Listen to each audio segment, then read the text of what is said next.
Tens of millions, hundreds of millions, maybe billions from your country. No amount of social work by your wife or anyone else seems to make up for that, does it? I stop you. Don't say that I have stolen. No, you have to withdraw this word, otherwise I'm not continuing. Congo, on a chance.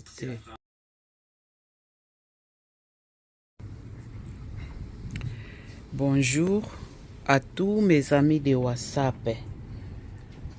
Topesi nzambalo la merci na ndenga pesi biso pema na bomoi ka ndenge tolobaka aimer, liker et partager et kosala biso bien malamu mingi koleka na ye lisusu na video moko na uti kolanda awa na journaliste Ross ya États-Unis na période ya Mobutu a interviewaki Mobutu bandeko mutema pasi mabe ebanda kala mabe bandi lelo te na ba président na biso oyo mabe bandi lelo te mabe ebandi kala botale o eza ba poubelle na biso avant to continue eza ba poubelle na biso bayaki lelo kolokota ba poubelle na si bozo mona ngo partout eza libanda donc bayaki kolokota ba salité ale yango pe to sengi na ndeko na biso ministre na biso Bumba soki moye kozala ndaku na ndaku o retenir ba bidon hein ba bac poubelle hein et au sala bien malamu mingi koleka voilà to continuer na makambu na biso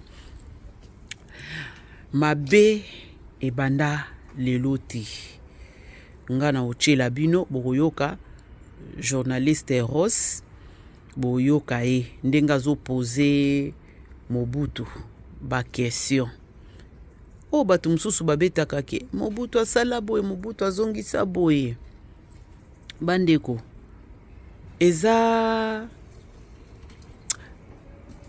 mawa nazo ba moni na koyiko cha na place wana te donc eza mawa donc Mobutu azwa ba millions de millions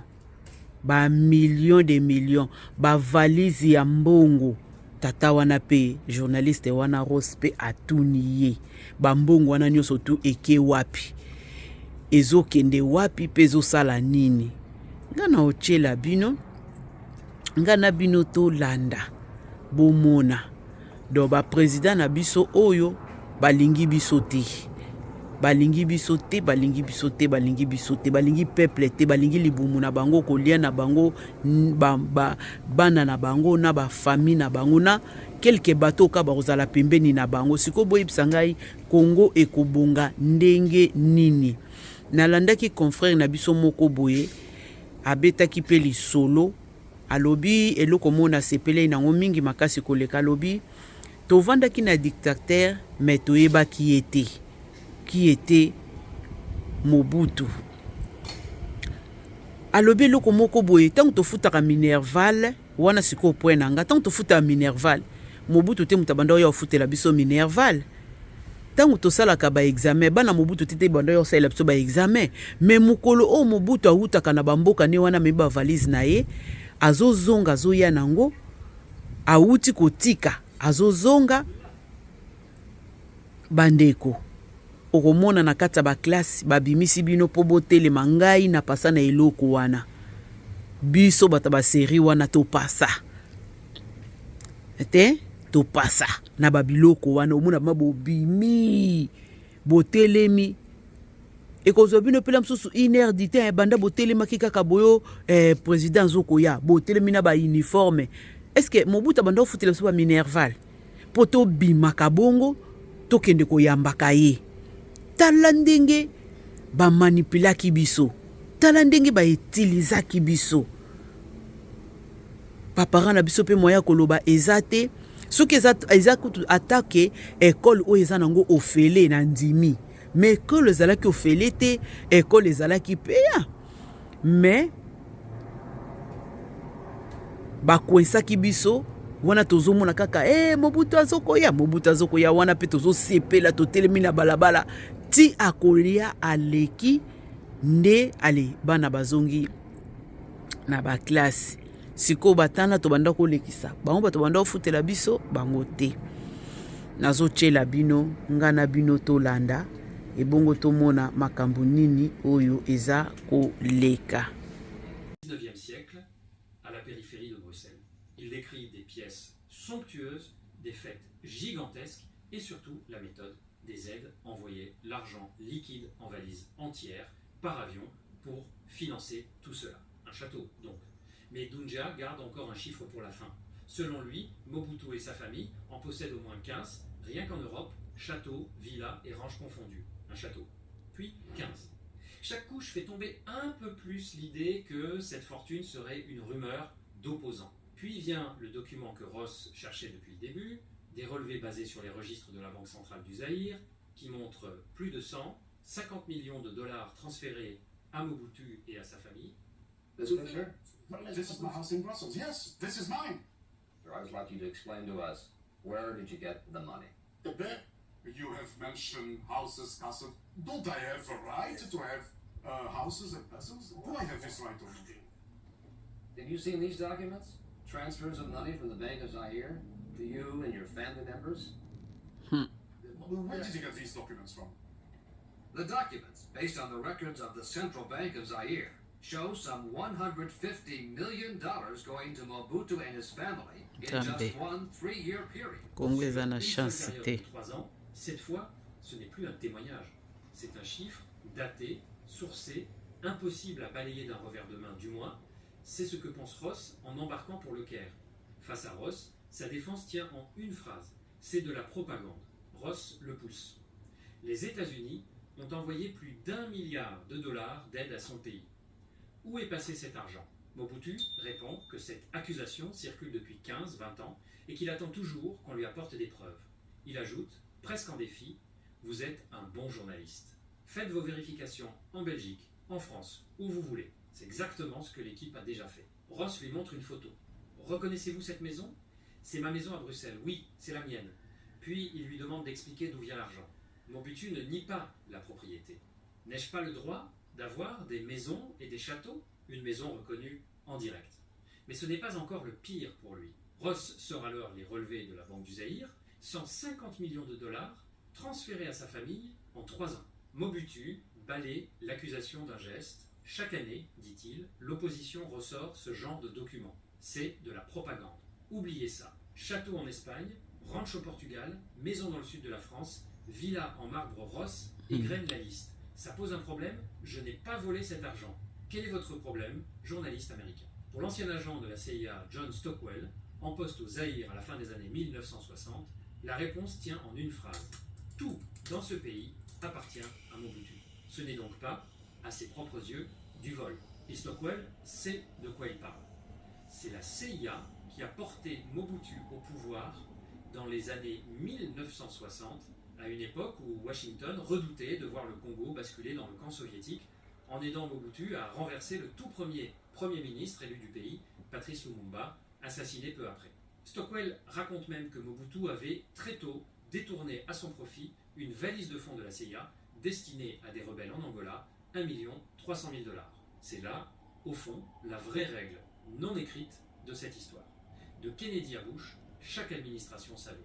Chester Crocker, secrétaire d'État adjoint pour l'Afrique sous Reagan pendant 8 ans, l'admet sans détour, il voyait bien comment Mobutu vivait. Il savait qu'il avait affaire à un kleptocrate, et le monde est plein de kleptocrates, dira-t-il. Face à l'insistance de Ross, sa réponse résume 30 ans de réelle politique américaine. On ne vit pas dans le Connecticut, Brian, on vit dans le monde tel qu'il est. Mais rien de tout cela ne prépare à ce qui suit. Ross montre à Mobutu des photos récentes de Zaïrois vivant dans des cabanes en carton, puis rappelle ses châteaux, ses villas sur la Côte d'Azur. Comment concilier les deux? La pièce s'éteint d'un coup. 5 minutes plus tard, la lumière revient. How do you reconcile? Mon cher monsieur. Are you familiar with these scenes? Do you ever get out in the street to see these Mon scenes? cher monsieur. What happened? At that moment, the room went black, and to this day, we don't know if the room full of Mobutu security guards were behind it. But 5 minutes later, when the lights came back on, Mobutu said he had one last thing to tell us about his wife's charity work. Do you know what my wife has done for these people? Mobutu, comme si de rien n'était, veut parler des œuvres caritatives de son épouse. Ross ne le laisse pas s'échapper. Aucun travail social, dit-il, ne rachète des dizaines, des centaines de millions, peut être des milliards détournés à son propre peuple. But if it's true that you have stolen tens of millions, hundreds of millions, maybe billions from your country, no amount of social work by your wife or anyone else seems to make up for that, does it? I stop you. Don't say that I have stolen. No, you have to withdraw this word, otherwise I'm not continuing. C'est la phrase de trop. Mobutu l'interrompt, ne dites pas que j'ai volé. Retirez ce mot, sinon je ne continue pas. L'homme qui, pendant 28 ans, n'avait jamais eu besoin de négocier un mot avec qui que ce soit, venait de demander à un journaliste américain de reformuler une phrase ou de mettre fin à l'entretien. Quelques mois plus tard, en juin 1997, les banques suisses annoncent le résultat de leur propre recherche sur les avoirs enregistrés au nom de Mobutu. 3 400 000 $, pas 2 à 8 milliards. Pas même les 150 millions documentés sur 3 ans par les relevés de la Banque du Zaïre. 3,4 millions retrouvés à son nom propre. L'écart n'est pas une erreur de calcul, c'est la preuve d'un système entier. Société, écran, prête-nom, château et ranch, enregistrés au nom de tiers de confiance. Le pillage du Zaïre n'a jamais eu besoin d'un compte au nom de Mobutu Sese Seko.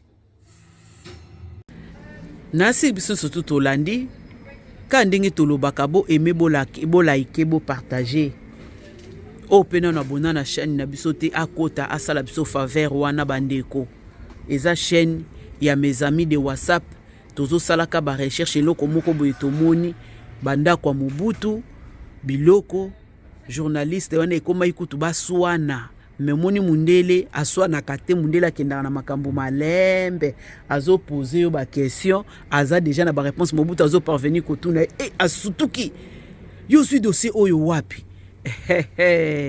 biloko nyonso ekotikala na mokili oyo kolo Yesu akumisama alleluya ngabi yango na etikali ti mwasi na ye na bana eloni ba hérité eloko te parce que bozo salango na mutema mabe boza na biloko etondi ebele place wana biso lelo ba misuso tozalaki bato tokoyi kokoma na ba Europe te to ya kovanda parce que ba papa na biso ba travaillaki mais soki tokimi tokomi na ba Europe boye toye kovanda na ba Europe totiki mboka na biso esika oyo miel eza kokule air nyonso tu pona nini ba gérant na biso to ba dirigeant na biso ba mitema mabe makasi yango wana na koyebisa na fache eloko moko soko moni bato bazoloba ba diaspora ezoloba eza na la voix qui éveille et qui libère la conscience congolaise alobaki ke mangwele oyo babeta biso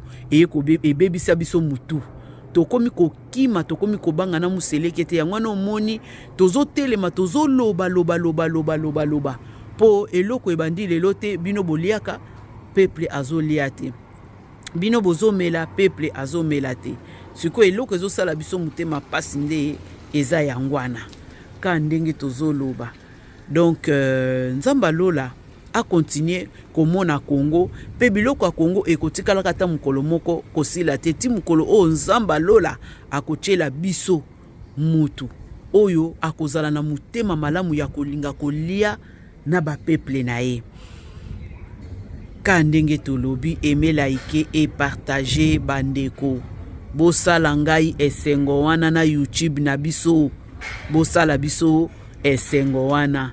Merci, merci, merci na ba onyo surtout ba kozwa temps ya kolanda. Na cheli bino lisusu oyo esengaki ke tosala na journal lelo esepelisi mutema na biso nyonso tu et merci. Bye bye et au revoir.